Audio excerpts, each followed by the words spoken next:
Hello guys, அந்தியூர்ல செமையா மழை பெய்யுது. நம்ம பெருமை, நம்ம ஹில் ஸ்டேஷன்ல போய் ஒரு டீ குடிச்சிட்டு வருவோமா? வாங்க.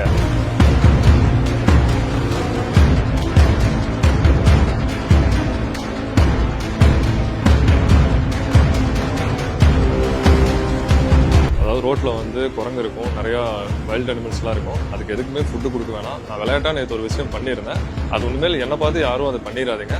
நான் அதுக்கு ஒரு பனிஷ்மெண்டா நான் ஃபைன் வாங்கிட்டேன். என்ன போல யாரும் பண்ணாதீங்க என்று கூறி வனத்துறையினரிடம் மன்னிப்பு கேட்ட இளைஞர். அது உண்மையில என்ன பார்த்து யாரும் அதை பண்ணிடாதீங்க. நான் அதுக்கு ஒரு பனிஷ்மெண்டா நான் ஃபைன் வாங்கிட்டேன். தடையை மீறிய செயலுக்கு அதிரடியாக 10,000 ரூபாய் அபராதம் விதித்து நடவடிக்கை எடுத்த வனத்துறை. தேவையில்லாத விஷயங்கள் எல்லாம் ரோட்ல போகும்போது, அதாவது வைல்ட் லைஃப் சானிட்டரி அப்படின்னு இருக்கு, அதுக்குண்டான விஷயத்த எதுவும் பண்ணாதீங்க. அதெல்லாம் தவிர்த்துருங்க. ஈரோடு மாவட்டம் அந்தியூர் அருகே உள்ள அத்தானி தம்மங்கரட்டையைச் சேர்ந்த ஜெயச்சந்திரன் என்ற இளைஞர் கடந்த 2 நாட்களுக்கு முன்பா அந்தியூர் வனச்சரகத்திற்குட்பட்ட வரட்டுப்பள்ளம் மனைவி எஸ் வளைவு பகுதிக்கு சுத்தி பார்க்கறதுக்காக தன்னோட நண்பர்களோட போயிருந்திருக்கிறாரு.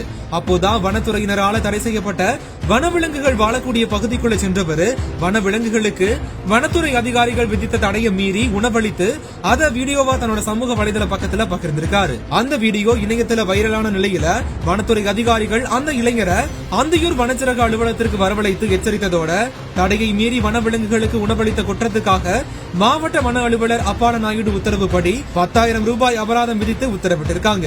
மேலும் இதுபோன்ற செயல்கள்ல தன்னை போல யாரும் ஈடுபட வேண்டாம் என்று கேட்டுக்கொண்டதோட வனத்துறை அதிகாரிகள் கிட்ட தன்னோட செயலுக்கு வருத்தமும் தெரிவிச்சிருக்கிறாரு. தற்போது இந்த காட்சிகள் சுற்றுலா செல்லும் இளைஞர்களுக்கு எச்சரிக்கை பதிவா இணையத்துல வைரலாகிட்டு வருது.